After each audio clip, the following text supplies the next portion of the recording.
UP NHM 17,000 plus भर्ती में शामिल आप सभी भाई बहनों को दीपावली की हार्दिक शुभकामनाएं। और आज सभी के लिए काफ़ी समय से कमेंट्स भी आ रहे थे कि सर रिजल्ट्स तो आ रहे हैं, ठीक है, तो आप सभी प्लीज़ डॉक्यूमेंट के बारे में कुछ बताइए। तो बहुत ज़्यादा कमेंट्स आ रहे थे, मैंने सोचा कि आज जो है दीपावली है तो आप सभी फ़िलहाल आज सेलिब्रेट करेंगे, ठीक है, फेस्टिवल है तो आप सभी सेलिब्रेट करेंगे अच्छे तरीके से। और साथ ही साथ हम सोचे कि आप सभी को ये अपडेट दे देते हैं, क्योंकि आप सभी इस टाइम पे काफ़ी लोग जो है हॉलीडे के समय पे घर पे ही इस समय पे रहते हैं फेस्टिवल पे, ठीक है। इसलिए मैंने सोचा कि क्योंकि आप तक सभी लोग जो बिजी रहते हैं बाद में नहीं देख पाते हैं, वो वीडियो आप सभी देख पाएंगे। इसीलिए डॉक्यूमेंट वेरिफिकेशन को लेकर के मैंने संपूर्ण इस वीडियो के अंदर जो है डॉक्यूमेंट्स के बारे में पूरी डिटेल जानकारी दी है। तो वीडियो को पूरा एंड तक देखिएगा, क्योंकि चाहे वो एनएम के हों या तो लैब टेक्नीशियन हो, फार्मासिस्ट हो, स्टाफ नर्स हो, यानी कि जिनका रिजल्ट आया है, जिनका भी आने वाला है, वो सभी के लिए इम्पोर्टेंट है, ठीक है। ज़रूरी नहीं कि रिजल्ट आने के बाद ही आप डॉक्यूमेंट्स प्रिपेयर करो, पहले से क्यों ना उसकी जो डॉक्यूमेंट्स मेंटेनेंस है आप कर लीजिए। अटैच करना है, कैसे क्या करना है, वो संपूर्ण जानकारी होगी। प्लीज़ वीडियो को इन तक देखिएगा, स्किप कहीं मत करना। अगर आपने चैनल को सब्सक्राइब कर रखा होगा तो प्लीज़ आप सभी तक नोटिफिकेशन पहुंच जाएगी, नहीं किया है तो सब्सक्राइब करके वीडियो को लाइक जरूर करना, ठीक है। और जितना हो सके अपने भाई बहनों के पास ज़रूर, फ्रेंड्स के पास ज़रूर शेयर करेंगे, ठीक है, ताकि लोगों के पास पहुँचे, ज़्यादा से ज़्यादा लोग इसमें समझ पाएँ डॉक्यूमेंट्स के बारे में। हम एक एक पॉइंट पे जो है क्लैरिटी दिखाने की कोशिश करेंगे, ठीक है। बाकी की मैं अभी बात करूंगा कि बाकी के जो रिजल्ट है वो कब आ रहा है, जैसे मैंने बताया था वो आपको क्लियर कर देंगे। सबसे पहले डॉक्यूमेंट्स के बारे में बता देते हैं, ठीक है। देखिए देखिए एनएम और यहाँ पर फार्मासिस्ट का रिजल्ट तो आ चुका है, तो अब फाइनली कब आने वाला है हमारा डॉक्यूमेंट वेरिफिकेशन क्या होगा, क्योंकि पहले से ही आप अगर मैनेज कर रखोगे, क्योंकि थोड़े बहुत मिस्टेक अगर आपके पास है तो वो सारी चीज़ें आपको मैनेज करनी पड़ेंगी पहले से ही, क्योंकि समय फिर नहीं मिलेगा, ठीक है, बिल्कुल। तो सबसे पहले देखिए मैं आपको दिखा देता हूँ हाई स्कूल मार्कशीट सर्टिफिकेट। या अब बात करें इसमें कि सर काफ़ी लोगों के हाई स्कूल या जो है मार्कशीट में, या फिर बात करें इन सभी में क्या होता है कि काफ़ी नेम में मिस्टेक होता है, स्पेलिंग मिस्टेक होती है।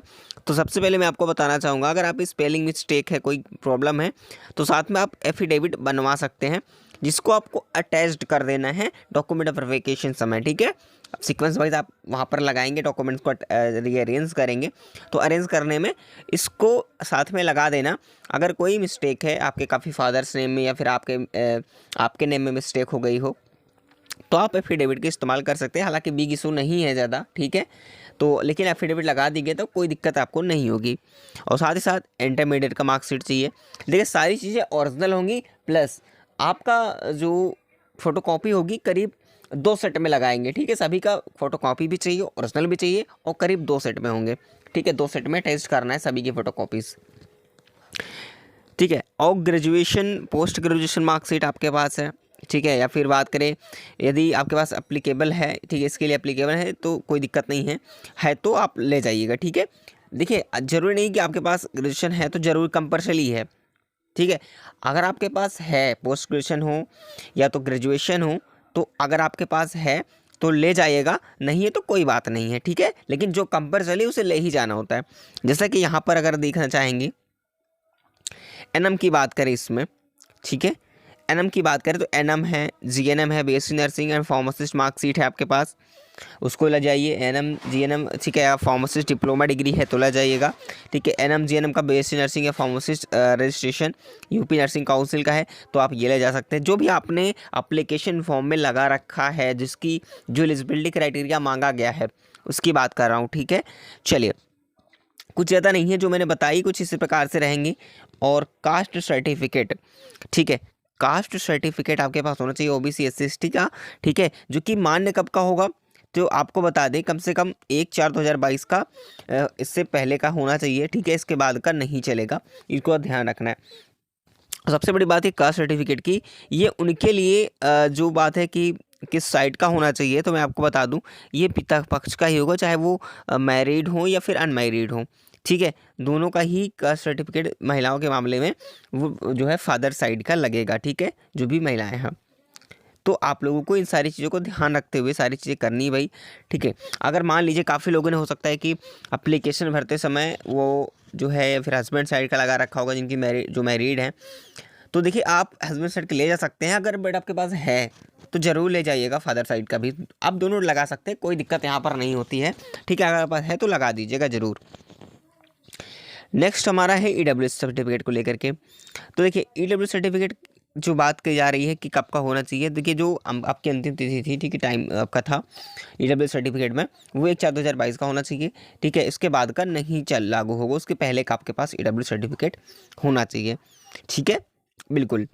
डॉक्यूमेंट वेरिफिकेशन की बात करें तो आपका ये कहाँ मिलेगा, तो सबको पता है कि जब डॉक्यूमेंट वेरिफिकेशन होता है ना, डीवी लेटर, ये कब मिलेगा, जब आपका डीवी डेट आएगी, उसके बाद जैसे कि आप एडमिट कार्ड एग्जाम में जाने से पहले एडमिट कार्ड ले जाते हो साथ में डाउनलोड करके, उसी प्रकार से आप डॉक्यूमेंट वेरिफिकेशन यानी कि डीवी लेटर आपके पास होना चाहिए, उसको डाउनलोड करना पड़ेगा। और इसी साथ में क्या होगा, प्रपत्र निकलते हैं, प्रपत्र निकलते हैं, करीब 3 से 4 पेजेस में होता है, सबका फॉर्मेट अलग होता है, ठीक है। साथ में डीवी लेटर के साथ साथ प्रपत्र भी निकलता है, जिसको आपको भरना होता है एप्लीकेशन फॉर्म के अकॉर्डिंग। वो सारी बातें मैं करूँगा, प्रपत्र कैसे फिल होता है, क्या होता है। अगर आप इस चैनल से जुड़े हुए हैं तो आपका भाई आप सभी के लिए पूरे अंत तक हेल्प करेगा, जब तक कि ज्वाइनिंग नहीं हो जाती है, ठीक है, बिल्कुल। इसीलिए कह रहा हूँ कि बार बार चैनल को सब्सक्राइब करना बिल्कुल मत भूलिएगा, क्योंकि हर एक अपडेट आपको टाइम पर मिलती रहेगी। और आईडी प्रूफ के लिए आपको क्या ले जानी है, तो आपको आधार कार्ड या पैन कार्ड, इसके अलावा जो भी आपने लगा रखा है आईडी प्रूफ के रूप में, उसको आपको एक ले जाना है, चाहे जो भी हो, ठीक है। चलिए, और सबसे बड़ी बात यहाँ पर है कि कोविड-19 जो एक्सपीरियंस सर्टिफिकेट है या फिर क्यूआर कोड बेस्ड, ठीक है, फॉर्मेट का, इसको भी आपके पास है तो आपको क्लियर ले जाना है, ठीक है, क्योंकि यहाँ पर मार्क्स सभी को मिलेंगे, जिनके पास है इनका मार्क्स मिलेगा। जैसा कि आपने अगर स्कोर कार्ड में देखा होगा तो ये चीज़ें उसमें मेंशन थी, तो आप लोगों को परेशान होने की ज़रूरत आपको नहीं है ज़्यादा, ठीक है, बिल्कुल। और साथ ही साथ डोमिसाइल सर्टिफिकेट, जिसे आप निवास प्रमाण पत्र बोलते हो, तो आपको ये भी ले जाना है साथ में। और फ़ोटो 4 से 5 होनी चाहिए आपके पास, जो जितनी भी हों आप ले जाएंगे तो ज़्यादा सही रहेगा। और एप्लीकेशन फॉर्म, यानी कि आप प्रिंट आउट निकाले होंगे एप्लीकेशन फॉर्म का, तो उसे ले जाइएगा। काफ़ी लोगों के पास प्रिंट आउट नहीं होता, काफ़ी लोग मोबाइल से जो है भर लेते हैं, तो उनके पास नहीं होता है। तो पीडीएफ पड़ी होंगी तो आप निकलवा सकते हैं, अगर आपके जीमेल पे होगी पीडीएफ तो, ठीक है। अगर नहीं भी है, किसी भी तरीके से नहीं निकाल पा रहे हैं प्रिंट आउट, ठीक है, एप्लीकेशन फॉर्म का, तो कुछ ज़्यादा बड़ा इशू नहीं है, ठीक है, परेशान बिल्कुल मत होइएगा। सब ऑलरेडी पहले से ही उनके पास रहता है, ठीक है, कोई दिक्कत नहीं होती, बट आपके पास रहता है तो उसको जो है वेरीफाई करने में आसानी होती है। यहाँ तक तो आपको क्लियर हो गया होगा। अगर अभी आपके पास भी कोई भी अगर डाउट है डॉक्यूमेंट से रिलेटेड, तो आप कमेंट करके पूछ सकते हैं, ठीक है। और जहाँ तक कि मैं बात करूँ कि एनएम को लेकर के, ठीक है, एनएम और फार्मासिस्ट, ये आपके रिजल्ट्स तो है आ चुके हैं, ठीक है। तो इसलिए आप, ज़रूरी नहीं है कि आप दोनों के लिए स्पेशली हम कह रहे हैं कि डॉक्यूमेंट्स आप प्रिपेयर कर लीजिएगा, ठीक है। ये सभी के लिए है, चाहे वो स्टाफ नर्स के कैंडिडेट्स हों या फिर एलटी के कैंडिडेट्स हों, ठीक है, सभी के लिए इक्वल है, सभी के लिए आवश्यकता पड़ेगी। इसलिए पहले से आप सभी को इसके लिए अवगत रहना है, क्योंकि डॉक्यूमेंट वेरिफिकेशन बहुत जल्द शुरू होगा। को करीब कब तक हो जाएगा, मैं तो आपको बता दूं कि भाई रिजल्ट्स तो आपके इस फेस्टिवल के बाद रिजल्ट्स आपके दोनों जो है पोस्ट के आ जाएंगे, साल आल प्रोग्राम्स के। उसके बाद जो डॉक्यूमेंट वेरिफिकेशन है वो दिसंबर में शुरू हो जाएगा, ठीक है, दिसंबर में आपके डॉक्यूमेंट वेरिफिकेशन शुरू हो जाएंगी। इसलिए कह रहा हूँ कि पहले से आप लोग नहीं है आपके पास वो चीज़ें, ठीक है, तो बनवा लीजिएगा। जैसे एफिडेविट वगैरह आपके पास नहीं बनवा रखे हैं कोई मिस्टेक की वजह से, ठीक है, तो बनवा लीजिएगा। बाकी कुछ जानकारियाँ थी, बाकी मैंने जो भी अपडेट मिलेगी आगे अपडेट हम आपको ज़रूर अवगत कराएंगे। फिलहाल अभी चलिए मिलेंगे नेक्स्ट इन्फॉर्मेशन में। अगर कोई डाउट है तो कमेंट जरूर करेंगे, अगर हमें नज़र आती है कमेंट बॉक्स में तो आपको हम रिप्लाई जरूर करने की कोशिश करेंगे, ठीक है। चलिए मिलेंगे नेक्स्ट इन्फॉर्मेशन के साथ, तब तक के लिए जय हिंद, जय भारत।